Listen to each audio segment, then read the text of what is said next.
Vi har i DIFs bestyrelse valgt at nominere Danmarks Bokseunion til årets specialforbund 2024 af 3 primære årsager. Danmarks Bokseunion har for første gang i 12 år kvalificeret en atlet til OL.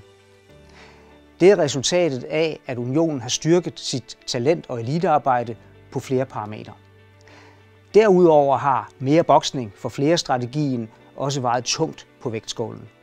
Herunder deres samarbejde med Parkinsonforeningen om at tilbyde boksetræning til Parkinson-ramte.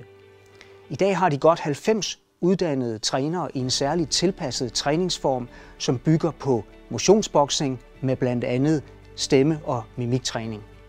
Under strategien kan også nævnes deres Get2Sport-indsatser og det tværidrætslige samarbejde med 4 andre forbund om piger og kvinder i kampsport.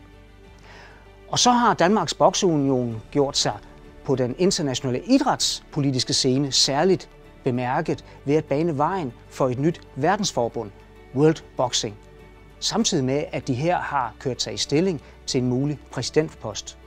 Og de har allerede en forbundsrepræsentant som lead i Sport and Competition-komiteen under World Boxing.